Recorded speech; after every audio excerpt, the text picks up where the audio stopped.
대통령의 대국민 담화 후 한동훈 국민의힘 대표가 민심에 맞게 실천하겠다며 특별감찰관 임명 절차를 추진하겠다고 밝혔습니다. 반면 이재명 민주당 대표는 국민 앞에 솔직하지 못했다며 국정기조 전환을 거듭 촉구했습니다.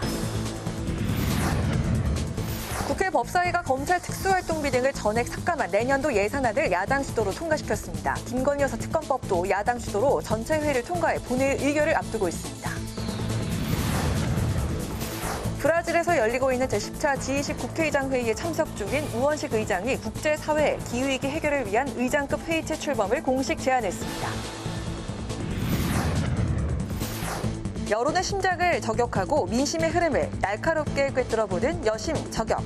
윤 대통령의 대국민 담화 이후 한동훈 국민의힘 대표는 특별감찰관 임명을 추진하겠다고 밝히고 야당은 규탄대를 연 가운데 이번 회견이 위기 수습의 계기가 될 수 있을지 전망해봅니다.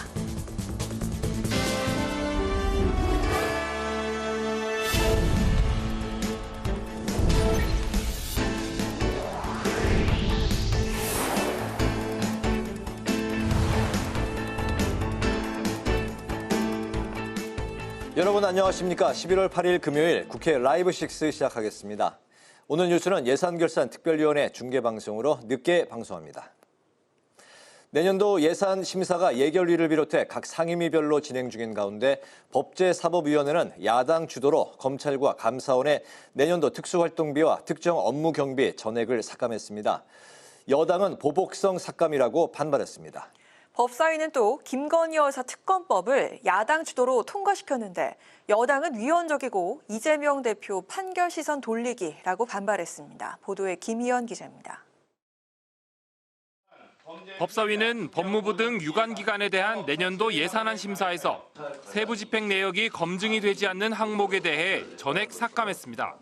검찰의 특수활동비 80억 900만 원, 특정 업무 경비 506억 9,100만 원을 삭감했고 감사원도 특수활동비 15억 1,900만 원, 특정 업무 경비 45억 1,900만 원이 각각 삭감됐습니다.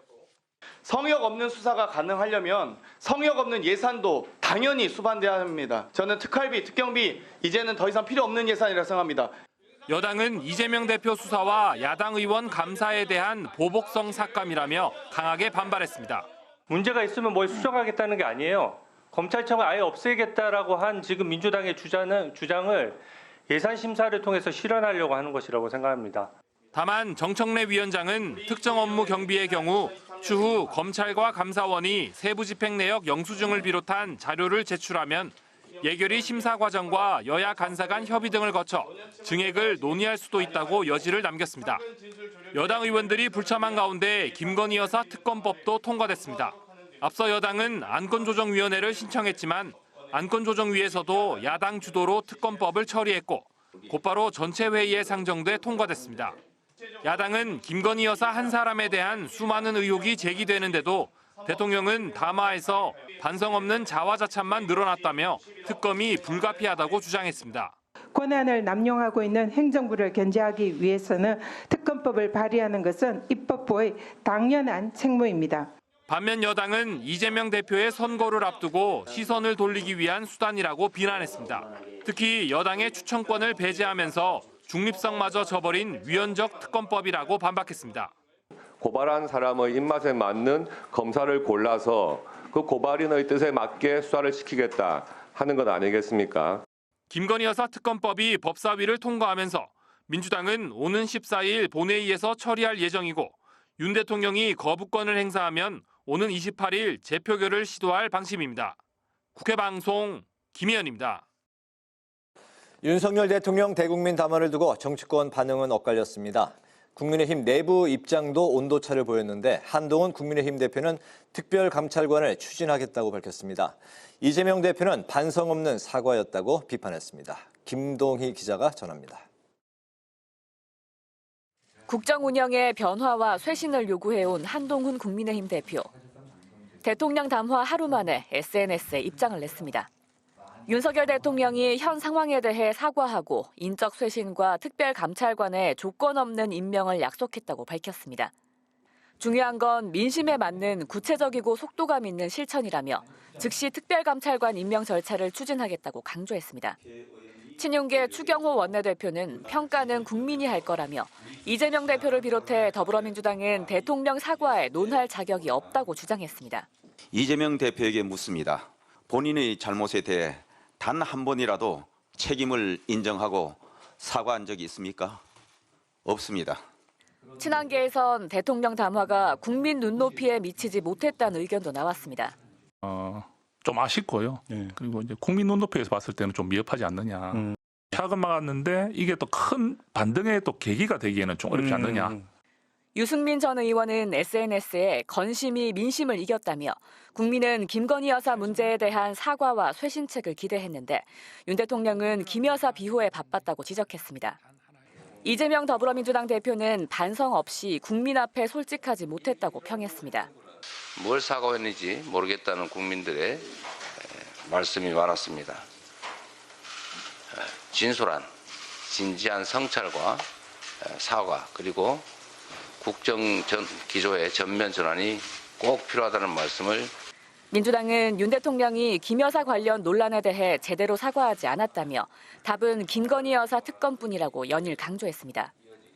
민주당은 내일 김건희 여사 특검과 전쟁 반대를 촉구하는 두 번째 장외 집회를 이어가는데 조국혁신당을 비롯한 야 5당도 참여하기로 했습니다.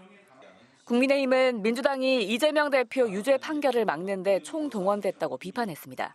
이재명 대표 1심 선고가 일주일 앞으로 다가오면서 윤석열 대통령 부부와 이재명 대표를 고리로 한 여야 신경전은 더 치열해지고 있습니다. 한편 기업 이사의 충실 의무 대상을 주주까지 확대하는 상법 개정을 추진 중인 민주당은 전문가 토론회를 열었습니다. 이복현 원장 같은 경우도 금융감독 원장으로서 최근 8월까지도 이 상법상의 충실 의무들을 포함한 소액 주주 보호를 위한 그런 논의들을 주도적으로 참여했고 그리고 공동 분모를 좀 최대화해서 국회 입법 과정에서 구체적으로 점검해야 될 때이다. 민주당은 이번 정기국회 안에 기업 지배구조 개혁과 개인 투자자 보호를 위한 입법 성과를 내겠다는 계획입니다. 국회 방송 김동희입니다.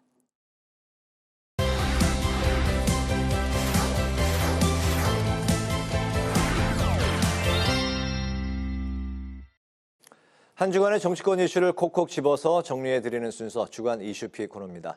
이소희 기자 나와 있습니다. 이 기자 어서 오십시오. 네, 안녕하세요. 네, 국감 끝나고 오랜만에 처음으로 뵙네요. 네. 첫 번째 이슈픽 바로 들어가 볼까요? 네, 담화 말. 대통령 이제 어제 그 담화 이야기 같아요? 네, 그렇습니다. 윤 대통령 대국민 담화. 사실 지난 담화보다 발전된 모습을 보여달라는 모두의 염원이 있었죠. 네. 그런데 그 염원이 무색하게도 이번 담화도 실망이라는 반응이 여야를 막론하고 나오고 있습니다. 네, 국민이 이제 기대한 부분이 이제 분명히 있었는데 전반적으로 좀 기회를 놓쳤다 이런 네. 이제 평가도 나오고 있는 것 같습니다. 왜 이런 평가가 나오고 있는지 지금부터 좀 분석해 볼까요?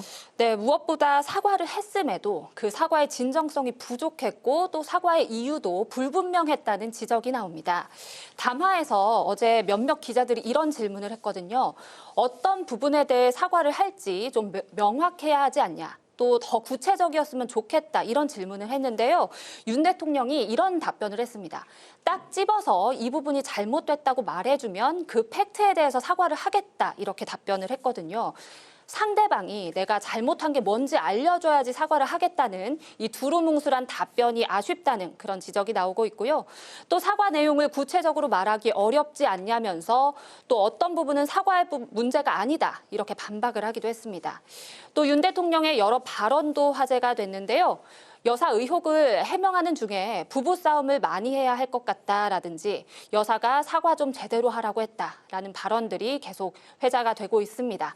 담화 전반적으로 반성이 없었다는 평가가 나옵니다. 네, 대통령 이제 본인은 사과한다 이제 발언을 했는데 네. 평가는 반성이 없었다. 예, 그렇습니다. 네. 담화에 대한 그 여야 반응이 엇갈렸는데 어떻게 나왔나요? 네, 앞서 리포트에도 나왔듯이 여당 지도부는 겸허히 사과를 한 담화였다. 이렇게 긍정적인 평가를 했지만 사실 여당 내에서도 반응이 엇갈렸습니다.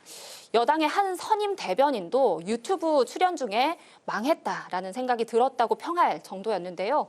또 한 대표도 SNS를 통해서 오늘 특별 감찰관 추진 의지를 밝히면서도 담화에 대한 평가는 하지 않았습니다. 반대로 야권은 일제히 참담한 담화였다. 김건희 여사 지키기였다. 이렇게 혹평을 냈는데요. 네. 민주당이 담화 전에 3가지 요구안을 냈거든요. 김 여사 특검 수용, 또 대국민 사과, 전쟁 중단에 대한 명확한 입장 이렇게 3가지 요구를 제시했었는데 담화에 크게 반영이 되지 않았습니다. 담화 결과를 고리로 민주당은 특검 공세를 더 강화시킬 것으로 보입니다. 네, 그렇군요. 두 번째 이슈픽 살펴보겠습니다. 네, 두 번째 이슈픽 전의 전쟁. 뭐 영화 제목 같기도 하네요. 네, 그렇습니다. 국회가 677조 규모의 내년도 예산안을 검증하고 있는데요. 어제와 오늘 예산결산특별위원회가 종합정책질의에 나섰습니다. 정부 여당은 건전 재정을 강조했고요. 야당은 초부자 감세 때문에 긴축 재정이 편성됐다. 이렇게 맞서고 있습니다. 네, 똑같은 예산안을 두고 여당은 건전하다, 또 야당은 긴축이다 이렇게 줄다리기를 벌이고 있는데 이유가 뭘까요? 네, 일단 정부의 내년도 예산안은 확장 재정은 아닙니다. 작년과 비슷한 규모로 건전 재정을 강조하고 있는데요. 그 말은 재정을 효율적으로 쓰되 민생과 복지 등 필요한 곳에만 집중하겠다 이런 기조입니다. 하지만 야당은 이게 다 초부자 감세로 인한 세수 결손 때문이라고 비판을 하고 있는데요. 윤 정부가 들어선 2022년부터 소득세와 상속세 등 이른바 부자 세금들이 감세가 돼왔거든요. 3년간 지속된 세수 결손으로 이번 예산안에도 결국 필요한 예산이 반영되지 못했다는 주장입니다. 또 예산안 세부 내용을 두고도 여야가 충돌하고 있는데요. 야당은 김 여사표 예산의 감액, 이재명표 예산인 지역화폐 증액을 강조하고 있고요. 여당은 지역화폐 예산이 포퓰리즘이라고 지적을 하고 있습니다. 이렇게 여야의 팽팽한 대치 속에서 다음 달 2일인 예산안 본회의 처리에 법정 시한을 맞출 수 있을지는 미지수입니다. 그렇군요. 네, 오늘도 예산안 종합 정책 질의가 진행이 됐는데 이 자리에서는 좀 어떤 이야기가 나왔을까요? 네, 오늘도 역시 세수 결손 문제가 나왔고요. 또 네. R&D 예산, 또 소상공인 예산 등이 쟁점이 됐습니다. 야당은 세수 결손 때문에 사업이 제대로 집행되지 못해서 지자체와 또 교육청 등 국가기관이 성한 곳이 없다 이렇게 지적을 했습니다. 또 축소된 R&D 예산에 대한 지적도 나왔는데요. 작년 한 해 동안 4조 6천억 원의 R&D 예산이 깎였다며 대한민국의 두뇌가 유출되고 있다고 심각성을 드러냈습니다. 여당은 정부가 소상공인 자영업자 관련 예산을 충분히 편성한 점을 강조하면서 빚 많은 소상공인의 원리금 상환 부담을 덜어주는 등 근본적인 지원이 이루어질 것이라고 전망했습니다. 그렇군요. 마지막 세 번째 이슈픽 바로 가보겠습니다. 네. 네, 트럼프 2기 위기냐 기회냐. 네. 만약에 해리스 부통령이 당선이 됐다면 네. 바이든 대통령의 기조를 계속 이어갈 가능성이 높기 때문에 우리나라의 부담도 좀 덜했을 텐데요. 네. 미국 우선주의를 앞세운 트럼프가 당선이 되면서 우리 정치권도 부쩍 긴장하는 모양새입니다. 네, 트럼프의 이제 두 번째 집권이 이제 확정이 된 이후에 우리의 그 관세 또 방위비 분담금이 이 부담이 커지는 거 아니냐 이런 그 전망이 현재 많이 나오고 있죠. 네, 그렇습니다. 대한상공회의소가 최근에 트럼프 당선이 한국 경제에 미치는 영향을 분석을 했는데요. 먼저 흑자 행진을 해왔던 한국의 대미 수출에 적신호가 예상이 됩니다.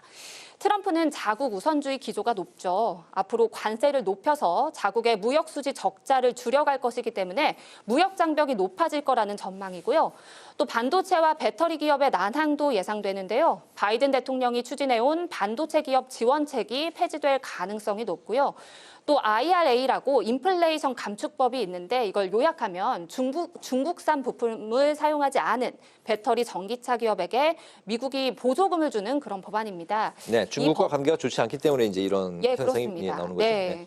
그런데 이게 바이든 법안이었기 때문에 이 법안이 폐지 또는 축소가 되면 미국에 진출한 우리 기업의 피해가 커질 수 있겠습니다. 또 주한미군 방위비 분담금이 늘어날 우려도 있습니다. 트럼프가 집권 1기 때에 이어서 이번 선거 기간에도 분담금을 9배 올리겠다는 그런 언급을 해왔거든요. 네. 네, 여러모로 우리 정부에 적극적인 외교가 필요하다는 분석이 나옵니다. 네, 트럼프 당선 지금 상황이 우리에게는 기회다.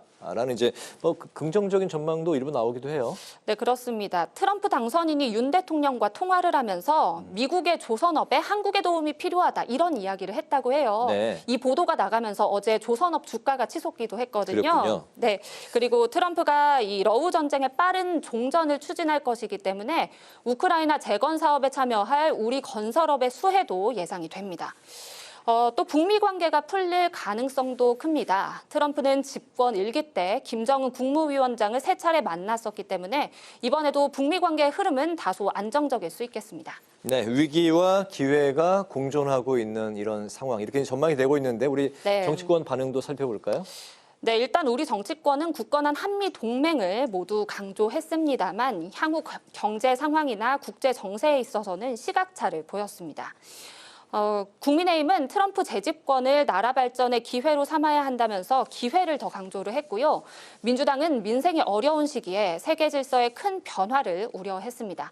또 민주당은 트럼프 집권 이후 러우 전쟁의 종결 가능성이 있는데 우리 정부가 파병이나 무기 지원을 할 이유가 있냐고 지적을 했습니다. 네, 오늘 주간 이슈픽 이소희 기자와 함께했습니다. 수고 많으셨습니다. 고맙습니다. 네, 감사합니다.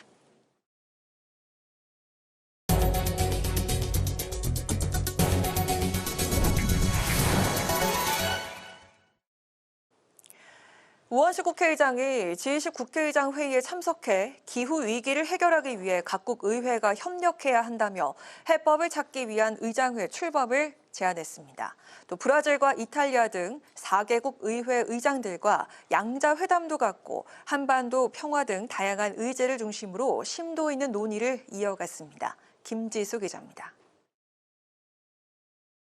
정의로운 세계와 지속 가능한 지구를 위한 의회를 주제로 브라질에서 개최된 G20 국회의장 회의. 우원식 국회의장은 기후위기에 대응하기 위한 각국 의회의 역할을 촉구하며 이를 위한 의장급 회의체 출범을 국제사회에 공식 제안했습니다. 기후위기 대응을 위한 G20 의회의 참여를 고위급으로 격상시키자는 최초의 제안인데 공동선언문이 채택될 예정입니다. 우 의장은 특히 지난해 온실가스 배출량이 사상 최대치를 기록했는데 G20 국가들이 그중 77%를 차지했다고 지적했습니다. 파리협정 당사국들은 내년 2월까지 더 강화된 국가 온실가스 감축 목표를 제출해야 합니다. 중요한 것은 이것이 이행되어야 한다는 점입니다. 지구 평균 기온 상승을 산업화 이전 수준보다 1.5도 이하로 제한하는 파리협정의 목표를 지키지 못하면 재앙을 초래할 것이라고 우려했습니다. 이에 행정부는 물론 각국 의회가 입법적 뒷받침을 해야 한다고 촉구했습니다. 특히 대한민국 국회도 기후 국회라는 비전 아래 정책적인 노력을 기울이고 있다고 강조했습니다. 대대적인 일회용품 절감부터 국회 건물의 온실가스 감축까지 다양한 기후행동 실천 프로그램을 추진 병행하게 됩니다. 우원식 의장은 브라질과 이탈리아, 튀르키예, 포르투갈 등 4개국 의장과 양자회담을 갖고 의회 외교에도 집중했습니다. 특히 북러 간 군사협력은 전 세계에 위협이 되고 있다며 국제사회의 협력이 어느 때보다 절실하다고 강조했습니다. 이와 함께 브라질에는 현재 중단된 한 메르코수르 무역협정 협상이 재개돼야 한다고 촉구했고 이탈리아에는 지난해 체결된 산업협력 MOU를 통해 양국 협력이 더 강화되길 기대했습니다. 또한 각국에서 활동 중인 한국 기업들의 지원도 당부하며 양국 간 경제, 문화 교류가 증진될 수 있도록 적극적인 협조를 당부했습니다. 국회방송 김지수입니다. 국회 예산결산특별위원회가 진행한 2일차 종합정책질의에서 윤석열 정부의 성과를 놓고 여야가 공방을 벌였습니다. 국민의힘은 현 정부가 이전 정부에서 과도한 부채 청구서를 받았지만 대내외 복합 위기를 무난히 넘기면서 의미 있는 성과를 보이고 있다고 호평했습니다. 하지만 더불어민주당은 의료개혁 문제, 명태균 게이트 등을 꺼내들며 윤 정부의 국민과의 소통 부재가 지지율 10%대의 결과를 만들었다고 지적했습니다. 어제 윤 대통령의 담화를 두고 김건희 여사 방어 기자회견으로밖에 안 보였다는 야당의 지적도 잇따랐는데 이에 한덕수 국무총리는 진솔하고 솔직한 답변이었다며 야당의 주장은 국민 갈라치기라고 맞받았습니다. 국민의힘이 국회 청문회에서 연어 술파티 관련 증언을 한 이화영 전 경기평화부지사를 검찰에 고발했습니다. 국민의힘 법제사법위원회 의원들은 이전 부지사가 국정감사에서 연어 술파티 날짜를 번복함으로써 위증 사실이 명백해졌다며 오늘 오전 수원지검에 고발장을 제출했습니다. 이전 부지사는 지난달 2일 법사위 청문회에 출석해 자신이 이재명 대표에 대한 불리한 진술을 하도록 회유하기 위해 검찰이 연어 술파티를 벌였다고 주장했습니다.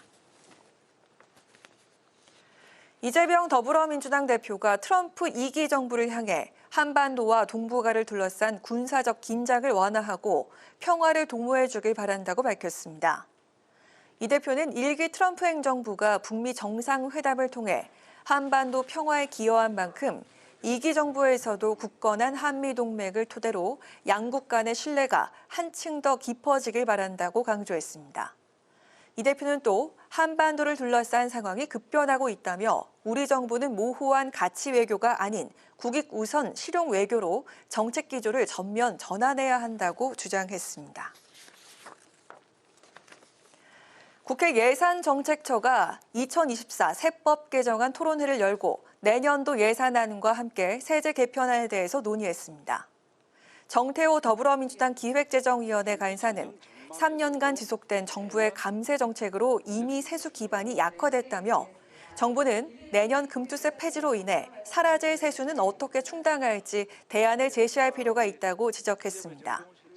박수영 국민의힘 기획재정위원회 간사는 우리나라 상속세가 높기 때문에 자산가들이 타국으로 이주하고 있다며 기업들의 해외 이주를 방지하는 것이 장기적 세원을 안정적으로 확보하는 방안이라고 강조했습니다.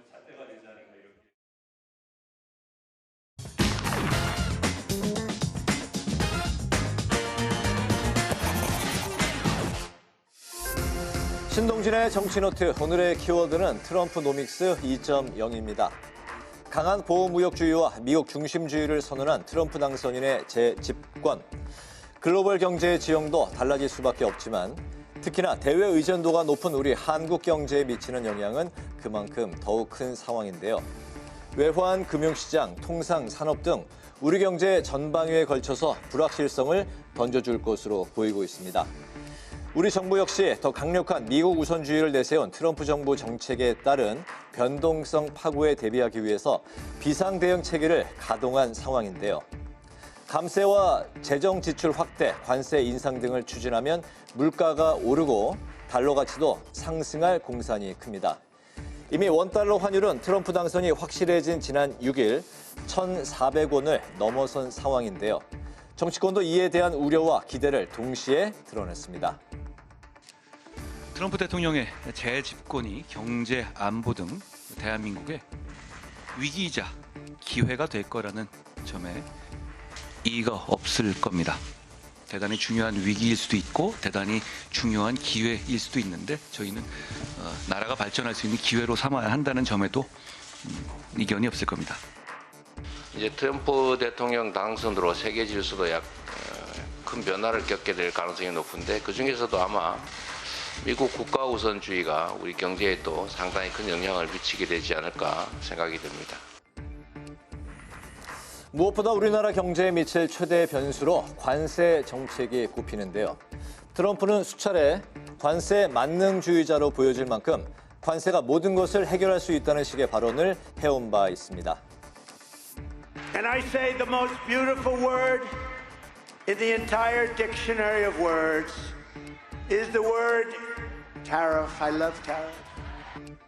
We're going to have 10 to 20% tariffs on foreign countries that have been ripping us off for years. We're going to charge them 10 to 20% to come in and take advantage of our country because that's what they've been doing for nothing.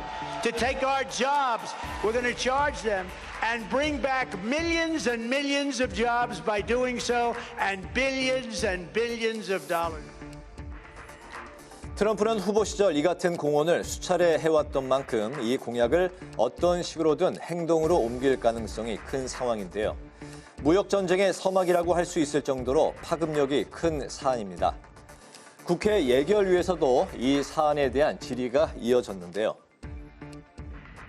하는 분석에 따르면은 이게 그대로 이행이 된다라고 하면은 중국의 경제 성장률이 2.5%가 떨어지고 거기에 연동되어 있는 대한민국의 경제는 1% 가깝게 또 떨어질 거다. 현재 정부는 2.2%로 전망을 하고 있습니다만 좀 저희가 이제 연말에 저희 3분기 GDP 나왔기 때문에 다시 한번 좀 살펴보고 있습니다. 미국이 수입 관세를 20%까지 인상하고 또 무역 보호주의를 강화하고 한미 자유무역협정 개정, 반도체 지원법 폐지, 친환경 자동차 보조금 축소 등을 시도할 가능성도 점쳐진다라고 이야기를 합니다. 총리에 대해서는 대처 방안은 무엇입니까? 장관들 회의도 했고 이걸 또 기업들하고도 계속 소통을 해가면서 이미 벌써 올해 연초서부터 계속 그러한 노력을 해오고 있습니다만은 더욱더 노력을 강화를 해서 대외경제정책연구원이 최근 발표한 보고서에 따르면 미국이 한국에도 보편적 기본관세를 부과하면 한국의 총 수출액이 최대 448억 달러, 약 62조 5천억 원이 줄어들 것으로 분석하고 있습니다. 전문가들은 미국을 설득해 FTA 체결국에 대한 예외 적용을 받아내는 게 현실적이라는 의견을 내고 있기도 한데요. 알고 있는 위기는 진정한 위기가 아니라는 말도 있죠. 이미 우리 정부가 트럼프 집권을 대비해 상당한 준비를 해오고 있었던 만큼 차질 없는 철저한 대응을 바라겠습니다. 지금까지 신동진의 정치 노트였습니다.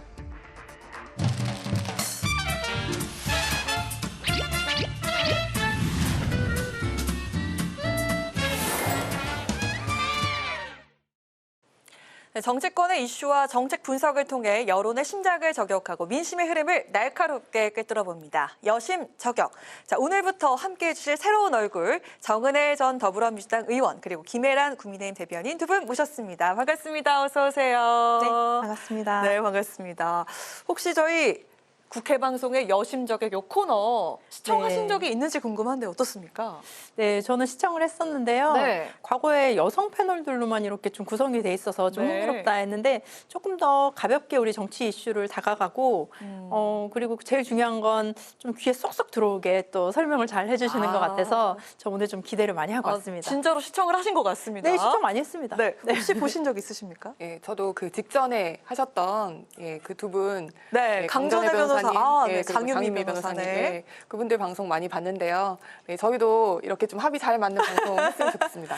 역시 법조계라고 팔이 안으로 굽는다고 두 분을 콕 집어서 말씀해 주셨는데 네. 아니 좀 기억에 남는 출연자가 있었는지 궁금하거든요. 네, 우리 저도 이제 저는 민주당에서 한 20년 정도 활동을 했는데요. 네, 20년을 네, 네, 저 20살 때부터 네 제가 당에서 당직자로 또 활동을 했습니다. 네. 네, 안기령 대변인이 굉장히 나와서 뭐 짤도 많이 좀 유행을 한 것 같고요. 그렇습니다. 저희 조회수가 네. 엄청나게 많이 올랐던 네, 맞아요. 기억이 있거든요. 유튜브에서도 또 핫하더라고요. 그래서 네. 저희도 좀 핫한 클립들을 좀 많이 생성해내야겠습니다. 좋습니다. 저희 다 같이 화이팅 한번 하고 네. 시작할까요? 하나, 둘, 셋. 화이팅! 네, 힘내서 방금 그분들을 다 잊을 수 있는 그런 패널이 될 수 있길 기대하도록 하겠습니다. 자, 그럼 본론으로 들어가 보도록 하겠습니다. 어제 윤 대통령이 대국민 담화 겸 기자회견을 열어서 김건희 여사와 명태균 씨의 논란에 대해서 사과를 했습니다. 다만 김 여사는 국정에 개입한 적이 없고 특검엔 반대한다 이렇게 뜻을 밝혔는데요. 이에 대해서 여당에서는 평가가 엇갈렸고 야당에서는 규탄들을 열었습니다. 대통령의 회견이 이 위기 수습의 계기가 될 수 있을지 먼저 민주당 측 의견 들어볼까요? 네, 민주당에서 이런 얘기를 많이 하시더라고요. 조선 제일의 사랑꾼이다. 네, 그래서 좀 국민의힘 쪽에서도 특히 보수 쪽에서도 평가가 뭐 김 빠진 사이다다 이런 네. 표현도 있었는데 사실은 김건희 여사님에 대한 명확한 어떤 해명이 부족했다라는 실정이고요. 저는 특히 어제 기자회견 같은 경우는 실망한 부분이 있습니다. 뭐냐면 특히 그런 기자회견 같은 경우에는 누가 말을 하느냐, 언제 말을 하느냐, 어떻게 말을 하느냐 이런 형식이나 태도, 급박성에도 저는 굉장히 좀 중요하다고 보여지는데 갑자기 전날에 뭐 기자회견이 있다고 얘기를 하고 그래서 많은 국민들과 또 시청자분들께서 이제 기대를 하고 봤는데 그 내용 자체의 전달 방식이라든지 사용하는 언어가 굉장히 좀 국민들 눈높이에 맞지 않았다라고 보여지는데요. 특히 저 같은 경우는 어제 치과에서 시청을 했습니다. 네, 치과 치료를 받다가 시청을 하는데 그 주변에 이제 아주머니들이 앉아 계시더라고요. 그러면서 기대를 하시면서 정말 바짝바짝 눈을 뜨고 이렇게 보시는데 보시다가도 근데 대통령이면은 많이 배운 사람인 것 같은데 쓰는 단어가 왜 저러냐. 실제로 거기 계셨던 환자분들이 얘기했다는 말씀이신 거죠? 실제 거기 환자로 오셨던 이제 중년의 여성분들이 많이 계셨는데요. 너무 기대를 하고 보시더라고요. 그래서 저도 같이 볼륨을 좀 켜고 이렇게 보게 됐는데 많이 배웠다고 하는 사람의 단어가 왜 저러냐, 말투가 왜 저러냐, 대통령이 그 서울대 나오지 않았나? 이런 얘기도 하시더라고요. 그래서 그런 측면에서 봤을 때 국민의 눈높이에도 맞지 않았고 그 얼마나 심각한 건지 그 상황 판단이 되지 않았던 게 아닌가라는 생각을 좀 해봤습니다. 네, 그 이재명 대표도 대통령 담화에 대해서 어떤 것을 이야기했는지 모르겠다, 어떤 사과를 했는지 담기지 않았다 이렇게 뜻을 밝혔었잖아요. 우리 김혜란 대변인께서는 어떻게 보셨는지 궁금합니다. 네. 대통령께서 어제 국민에게 머리를 숙여서 사과하는 것으로 시작하셨죠. 정확하게 대통령은 변명하는 자리가 아니다. 네, 모든 것이 제 불찰이고 부덕의 소치. 이렇게 사과로서는 극대화된 그 표현을 하시면서 90도 몸을 굽혀서 사과하셨습니다. 그러면서 이제 그 이후에 쇄신에 대해서 여러 가지 약속들을 해주셨죠. 그런데 이 사과의 내용에 대해서 국민들께서 아쉬워하고 또 부족하다고 느끼는 점이 있다는 점은 사실 저도 이해가 갑니다. 근데 하지만 이런 사과의 내용이 두루뭉실했다, 구체적인 사실관계가 없었다라는 점에 대해서는 지금 현재 정치적인 사과가 법적 책임으로까지 비화될 위험이 있는 상황, 현재의 상황. 그러니까 특검법이 계속 야당 주도로 발의가 되고 있고 지금 그 특검법의 원인이 되고 있는 많은 사실관계들이 어제 구체적으로 이 부분에 대해서는 인정하고 이 부분은 허위 사실이니까 부정하고 그렇게 할 수 있는 자리가 아니었다라는 점, 대국민 사과가 그 자리에서 그런 걸 다툴 수 있는 상황이 아니었다는 점, 이런 부분에서 좀 이해를 해주시면 좋을 것 같고, 다만 이 사과의 진정성이 그런 것 때문에 폄하되기보다는 지금 약속하셨던 부분들 제가 말씀드리자면 김건희 여사가 앞으로 대외 활동을 중단하겠다고 했습니다. 아주 국익에 있어서 너무 중요한 상황 아니라면. 그리고 제2부속실 실장을 어제 전격 임명을 했습니다. 그리고 그 여사께서 이제 국익에 있어서 꼭 행보를 해야 되는지 아닌지의 여부의 판단도 제2부속실에서 전담해서 하기로 했습니다. 그리고 인적 쇄신에 관련해서는 지금 인재풀에 그 물색이라든지 그 검증에 대해서 벌써 들어가 있는 상태고 그건 이제 하루아침에 되는 건 아니니까 내년 한 1월쯤에 개각이 이루어질 것으로.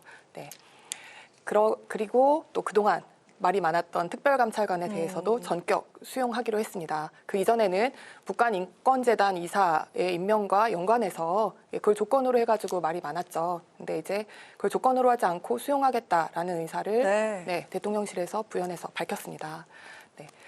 다만 이러한 쇄신의 조치가 앞으로 얼마나 신속하게 그리고 또 구체적으로 실행이 될지 이 부분을 저희가 유념해서 봐야 될 것 같은데요. 이 부분이 계속 신속하게 실천이 된다면 그러면 그 사과의 진정성도 국민들께서 알아주실 것이고 정부 여당과 대통령실이 같이 위기 극복의 계기로 삼을 수 있을 거라고 생각합니다. 네, 자 이렇게 대통령의 회견 이후에 침묵을 하던 한동훈 국민의힘 대표가 오늘에서 입장을 내놨습니다. 이제는 속도감 있게 실천하는 게 중요하다. 민심에 맞게 구체적으로 실천하는 게 중요하다. 이렇게 입장을 밝혔는데요. 그리고 특별감찰관 임명 절차를 추진하겠다. 이렇게 밝혔습니다. 앞서 이 문제는 여당 내에서 지속적인 파열음이 있었습니다. 이게 과연 실효성을 발휘하려면 이 특별감찰관의 역할과 권한은 어디까지 정해지면 좋을지 이번에는 이 김혜란 대변인 먼저 이야기를 좀 들어보면 좋을 것 같은데요. 네, 일단 실효성 있는 대책이 되기 위해서는 몇 가지 짚어봐야 될 점이 있습니다. 우선 국민 눈높이에 맞는 임명이 있어야 될 텐데 이때 국민의 눈높이라는 것은 여야가 아무래도 신뢰할 수 있는 양쪽 다 납득할 수 있는 인물이 임명되어야 된다는 점. 지금 특별감찰관법 4조에 의하면 정치적인 중립 의무를 규정하고 있는데요. 그게 이제 상징적인 의무에 그치지 않으려면 애초에 정치적으로 좀 중립성을 지킬 수 있을 것이라고 기대되는 인물로 임명이 되어야 된다는 점이 가장 중요할 것 같습니다. 그리고 또 그 임명 절차에 있어서도 신속해야 한다는 점이 요구됩니다.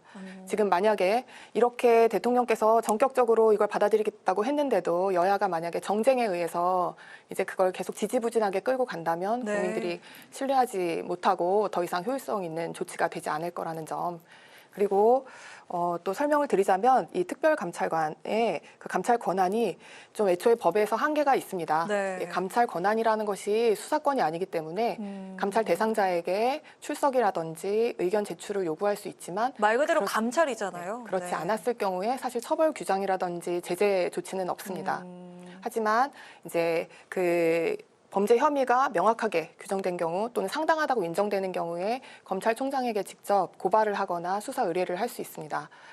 지금 국민들에게 있어서 가장 실효성이 있는 부분은 지금 상징적으로 특별감찰관이 임명되었다는 것만으로도 네. 예, 앞으로 이러한 그 우려가 있는 그런 비위가 일어나지 않을 것이라고 기대될 수 있다는 점, 그 점을 국민들이 안심하고 바라볼 수 있다는 점에서 예, 이게 최소한의 조치이자 실효성 있는 조치가 될 수 있다고 현재 생각합니다. 상황을 어느 정도 수습할 수 있는 그런 계기가 될 것이다라는 그런 그렇습니다. 말씀이신 거죠.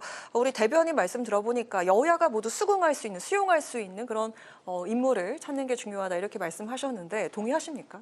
근데 저는 그 한동훈 대표의 입장 표명이 일단 시기적으로도 너무 늦었다라고 보여지고요. 네, 시기적으로 늦었다. 네, 그렇죠. 어제였으니까 어제 오후나 뭐 적어도 오늘 아침 일찍이라도 이렇게 나왔어야 됐는데 그 형식도 저는 조금 의아했습니다. 페이스북을 제가 직접 예, 한동훈 대표님의 SNS에 글을 올렸더라고요. 네, SNS에 직접 들어가서 봤는데 굉장히 내용도 짧고요. 저는 오히려 그 댓글을 봤습니다. 왜냐하면 당 대표님의 글에 대한 댓글이라고 하면 적어도 지지자들이 남겼을 거라고 생각을 했고요. 국민의힘 지지자분들이 댓글에서 오히려 한동훈 대표님께서 사리가 나오겠다 뭐 이런 말을 하신 분들도 계시고 너무 깨알 같은 변명을 윤석열 대통령께서 하신 게 아니냐라는 우려의 목소리까지 있었습니다. 저는 국민의힘 지지자조차도 한동훈 대표에게 우려를 표명할 수 있었던 그런 사과의 형식이었고 그런 내용이었다라는 생각에 좀 제가 스스로 더 걱정이 되고요. 오히려 국민들이 생각하는 의혹이 점점 더 증폭되었다. 민주당에서 오늘 또 녹취를 공개하기도 했지만 그러니까 천공이 아니라 명태균이다. 이제 이런 얘기까지 그 대통령실 이전 관련해서 또 의견이 나오지 않았습니까? 그런 측면에서 한동훈 대표도 굉장히 좀 곤란하겠다라는 생각이 들었는데 지금 지지율이 차기 지도자 지지율을 봤을 때는 이재명 대표는 지금 계속 상승세를 나타내고 있고 한동훈 대표 같은 경우는 계속 하락세를 좀 보이고 있습니다. 그렇더라고요. 일단 이번에 오늘 나온 여론조사를 보니까 더블 스코어 그 이상이더라고요. 네, 그러니까 스코어 차이가 결정적으로 벌어진 것도 문제고요. 개인별로 봤을 때 이재명 대통령 후보였던 노리신 거 아니죠? 네, 이재명 대표 같은 경우는 지지율이 상승세를 보이고 있고 한동훈 대표 같은 경우는 지지율 자체가 소폭이지만 하락세를 보이고 있다라는 것은 물론 어제 기자회견이었지만 이제 또 다음 주에 우리가 또 결과를 봐야겠지만 그럼에도 불구하고 한동훈 대표가 조금 더 결단이 필요하다. 과감하게 대통령에게 직언할 수 있는 모습 그리고 국민의힘이 변화하고 쇄신하는 모습들을 국민들께 보여줘야 국민의힘과 또 한동훈 대표 개인의 지지율에도 저는 영향을 줄 수 있다라는 판단입니다. 네, 우리 정은혜 전 의원께서 이렇게 얘기하셨는데 공격에 들어왔으니까 이제 방어를 좀 해도 좋을 것 같습니다. 타이밍 괜찮습니까? 네. 지금 뭐 어제 대통령 담화에서도 말씀하셨습니다. 이제 당정 간의 갈등에 대해서 뭐 우려할 일 없고 같이 일을 하면서 당대표로서 대통령으로서 일을 하면서 얼마든지 극복할 수 있는 일이라고 하셨죠. 지금 약간의 우려가 있어서 국민들이 걱정했던 부분들은 있었던 것은 분명합니다. 그게 아마도 지지율에 영향을 주었을 거라고 생각을 합니다. 다만 어제 그렇게 전격적으로 말씀하셨고 앞으로 쇄신의 조치가 어떻게 실천되는지 지켜본다면 분명히 이 위기 극복을 할 수 있다고 생각합니다. 네, 알겠습니다. 자, 이런 가운데 오늘 법사위에선 야당 주도로 김여사 특검법이 통과가 됐습니다. 민주당은 14일 본회의에서 이 특검법을 처리하고 대통령이 거부권을 행사하면 28일 재의결하겠다 이런 방침인데 내일 대규모 집회까지 예고를 하면서 압박 수위를 높이고 있는 민주당입니다. 세 번째 김여사 특검법은 이전과 상황이 좀 다르게 될지 계속 이렇게 반복이 되고 있는데요. 어떻습니까? 네, 저도 좀 아쉽고 좀 안타까운 상황입니다. 물론 어제 기자회견 이후에 대변인님께서 말씀하셨듯이 뭐 해외 순방을 하지 않겠다. 앞으로 공식적인 활동은 자제하겠다라고 말씀을 하셨지만 그럼에도 불구하고 이 추운 날씨에 국민 여러분들께서 시청으로 나갈 수밖에 없었던 이유는 무엇일까? 그리고 그분들의 그 답답한 마음을 도대체 누가 풀어줘야 하는가? 이런 생각이 좀 듭니다. 특히 우리 전직 대통령들을 봤을 때는 뭐 아들이 비리가 있다든지 뭐 아내의 어떤 의혹이 있다든지 이런 경우에는 대통령이 직접 또 사과를 하거나 그 철저한 그 수사를 의뢰한 적이 있습니다. 그럼에도 불구하고 지금 유독 김건희 여사에게만 적용되는 이 잣대 그리고 특검을 여러 번 요청했음에도 불구하고 이루어지고 있는 이 상황에 있어서 국민 여러분들께서는 사실 굉장히 요즘 삶이 정말 팍팍하시더라고요. 민생도 어렵고 특히 자영업 하시는 분들 제가 요즘같이 힘든 적은 볼 수 없었습니다. 그렇습니다. 네, 장사가 안 된다, 손님이 없다, 너무너무 힘들다고 하시는데 이런 상황에서 정말 의혹들을 명확하게 해소하고 의심을 하지 않는 상황들을 만들어주고 적어도 대통령을 신뢰하고 믿고 또 얼마 전에 미국 대선도 있지 않았습니까? 네. 그랬을 땐 미국 대통령이 누가 되더라도 우리는 자신 있다. 우리나라 경제를 더 살릴 수 있다. 여러분들의 민생을 회복할 수 있다라는 그런 자신감을 대통령이 보여줘야 하는데 우리가 김건희 여사 특검으로 많은 시간을 사실 우리가 지금 이런 방송 패널들이 또 사용을 하게 되고 국민 여러분들이 들을 수밖에 없는 이 상황이 저는 굉장히 좀 안타깝게 느껴집니다. 네, 민생 얘기까지 이렇게 이어졌습니다. 어떻게 그 부분에 대해서 사실 민주당 네. 쪽에서 이렇게 이야기를 한다면 참 지금 의혹에 대해서 왜 수사받지 않냐를 말하고 있는데 지금 당 대표께서 지금 중대 범죄 혐의로 지금 재판을 2개나 선고를 앞두고 있지 않습니까? 저는 이렇게 그 거대 야당이 국회에서 입법권으로 얼마든지 해결할 수 있는데 민생을 해결할 수 있는데도 불구하고 장외로 다 우르르 달려나가는 이 상황이야말로 이게 지금 민생을 팽개친 행태라고 생각을 합니다. 지금 판결을 선고 전에 어떤 이 특검이라든지 어떤 다른 헌정 중단의 이슈를 자꾸 끌어내려고 하는데요. 그거는 민생은 민생대로 챙기고 판결의 선고는 판결대로 기다리면 되는 겁니다. 그리고 김건희 여사의 특검법에 관해서는 지금 이 우리 당 입장에서 받을 수 없는 이유가 따로 있지 않습니까? 이것은 위헌적인 요소가 분명히 있습니다. 이 독소 조항에 대해서 계속 문제가 계속 제기되고 있는데도 불구하고 법안을 발의하고 제의 요구가 있으면 다시 다시 의결해서 부결이 됐는데도 즉각 다시 상정을 합니다. 그것은 정치 공세라는 이야기죠. 왜냐하면 어차피 이것은 가결될 것을 원하는 것이 아니라 그냥 오히려 대통령의 거부권 행사를 좀 유도하는 면도 있다고 봅니다. 대통령의 거부권 행사를 유도하면서 뭐 이거는 상권분립 위반이다 하면서 또다시 공격을 하고. 그렇죠. 이게 지금 사실은 이 독소 조항에 대한 이야기는 야당이 동의하지 않는다면 특별검사를 아예 임명할 수 없는 구조가 되어 있습니다. 사실 이 특검이라는 것은 검찰이 하지 못하는 수사를 좀 공정하게 하자는 취지가 아니겠습니까? 그런데 어떤 야당이 주도하는 특별검사, 야당만이 원하는 특별검사로 그 공정한 수사가 되고자 하는 특검법의 취지와 맞지가 않습니다. 그런 위헌적인 요소가 있다는 것에 대해서 다들 문제를 제기하고 있음에도 불구하고 그걸 수정한다든지 뭐 뺀다든지 하는 노력 전혀 없이 그냥 즉각 재상정이 반복되고 있는데요. 지금 그런 와중에 민생을 이야기한다는 것은 사실 어불성설입니다. 이런 거대 야당이 입법 폭주를 하고 있는 상황에서 민생을 좀 더 챙기고 또 장외에 패딩을 입고 나가기보다는 국민들을 좀 더 챙겨야 된다고 생각합니다. 네, 역시 반박할 기회 드리겠습니다. 적당히 어제 말로만 이제 사과를 하려는 태도를 보였고 사실은 저는 법 앞에서 이렇게 좀 심판을 받아야 되는 경우라고 생각을 합니다. 요즘 제가 정말 우연치 않게 시민들을 만날 기회가 많은데 저는 계속 서울 경기도권에 살고 있으니까 지방에 계신 분을 만날 기회는 잘 없습니다. 근데 오늘 같은 경우는 제가 그 대구에 계시는 분을 만났어요. 그래서 대구에 계시는 분인데 실제로 윤석열 대통령을 찍었던 분이시고 근데 말씀을 하시는 게 대구 분들이 깊이 표현은 못해도 스스로 좀 후회하고 반성하고 있다 이런 얘기까지 하시더라고요. 그래서 김건희 여사 특검 관련해서는 뭐 오늘 또 법사위 통과하지 않았습니까?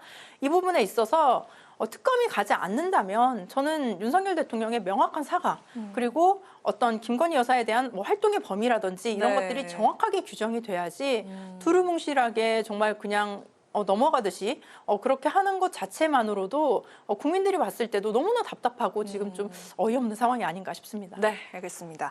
자, 한편 이재명 민주당 대표는 이달 15일과 25일에 공직선거법 위반과 위증교사 사건의 1심 선고가 예정이 돼 있습니다. 여야는 이 대표의 재판 생중계 문제를 놓고 여전히 공방을 벌이고 있는 상황인데요.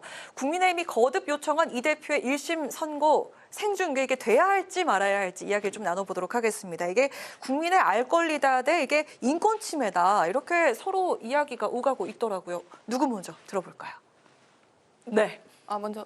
네, 말씀하세요. 네, 좋습니다. 물론 저희가 2017년에 개정된 법률에 의해서 이제 그 중계를 하는 거는 중계를 할 수 있다. 이제 재판부가 또 판단을 내릴 수 있는 부분이긴 한데 네. 저는 먼저 묻고 싶은 게 있습니다. 살아있는 권력이 무엇인가? 살아있는 권력이 누구인가라는 질문을 먼저 던지고 싶은데요. 과거 이제 박근혜 전 대통령의 사례를 들어서 이제 또 국민의힘 쪽에서 얘기를 하고 있지만 박근혜 전 대통령 같은 경우는 대통령의 신분이었고 국정농단이라는 명확한 국민들이 이렇게 합리적으로 의심할 수 있는 상황이었고 판단이 나왔던 상황이었기 때문에 중계가 가능했지만 이재명 당대표 같은 경우는 야당의 당대표입니다. 사실 야당이라는 것은 여당이 모든 권력과 또 대통령제 국가에서는 그런 행정부를 가지고 있기 때문에 야당이라는 것은 사실 소수일 수밖에 없고요. 힘의 균형에 의해서 당연히 내려갈 수밖에 없는 구조입니다.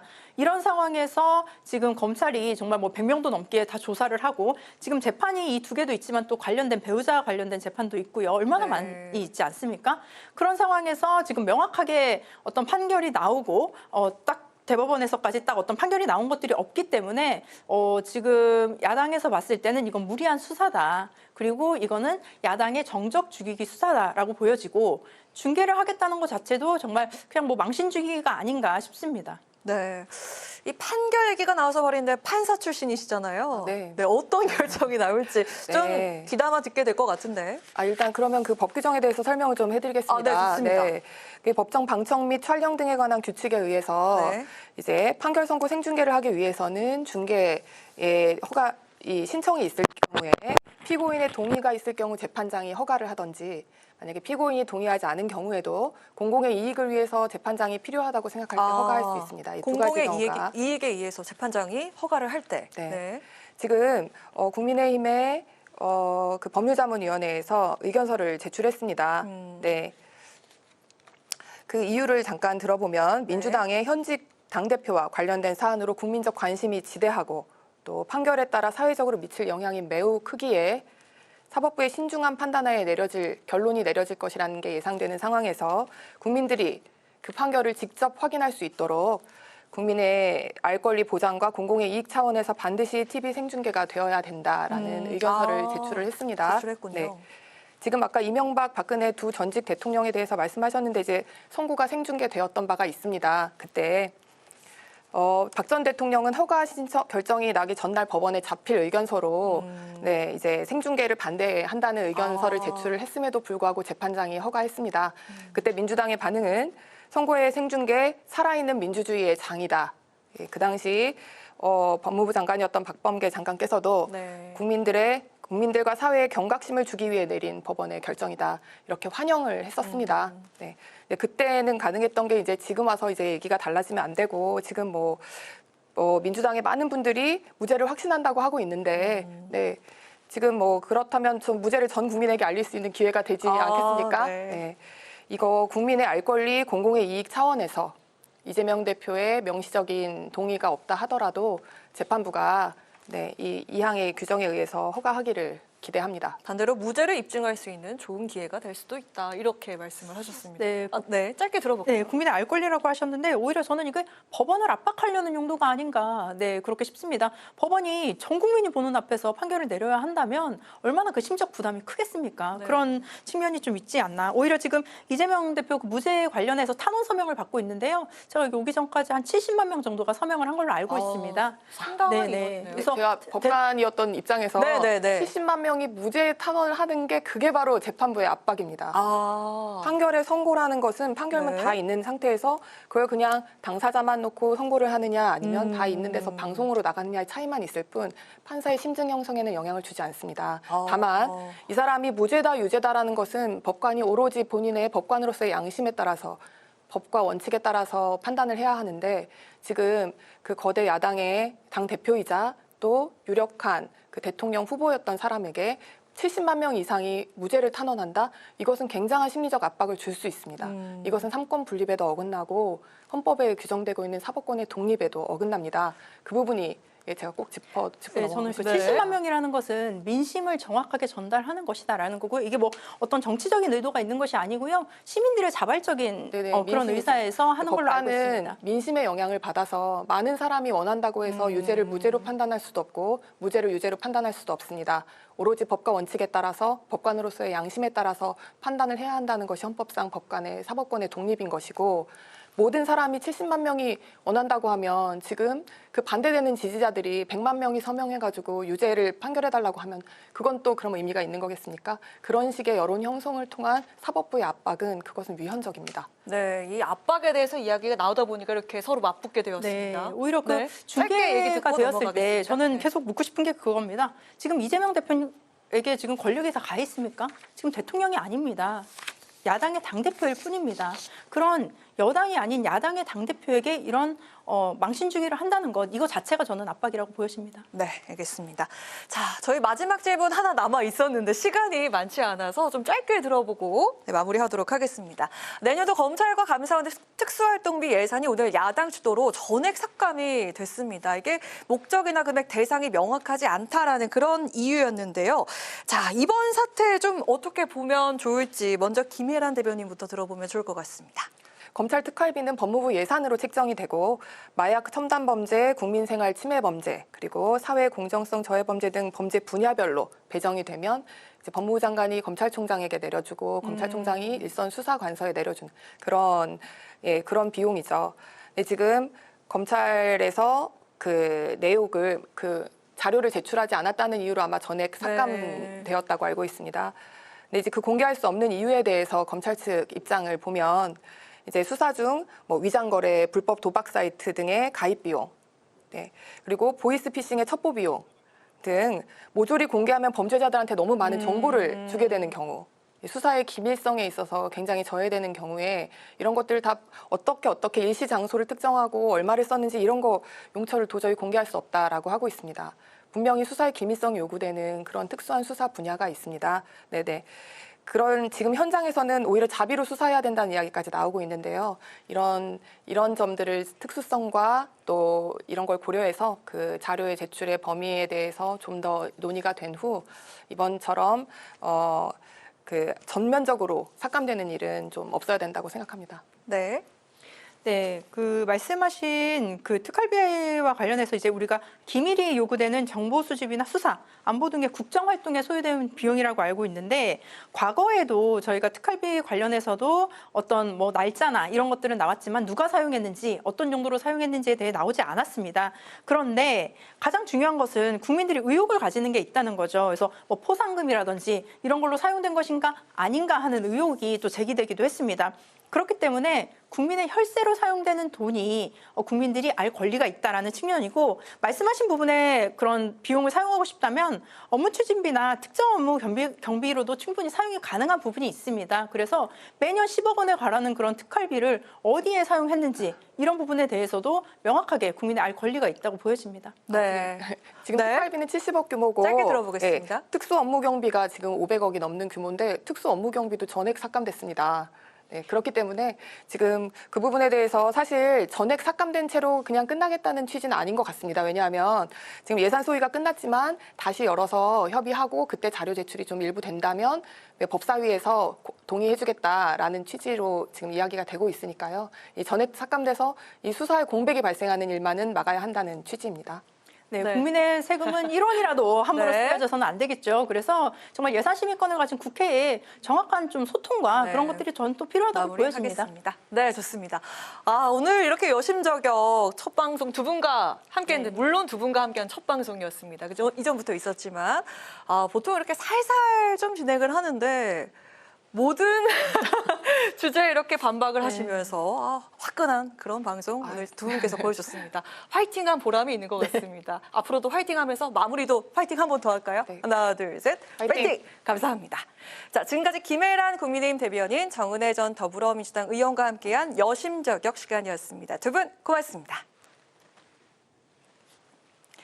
네, 오늘 국회 라이브 6 여기까지입니다. 시청해주신 여러분 고맙습니다. 편안한 주말 보내십시오.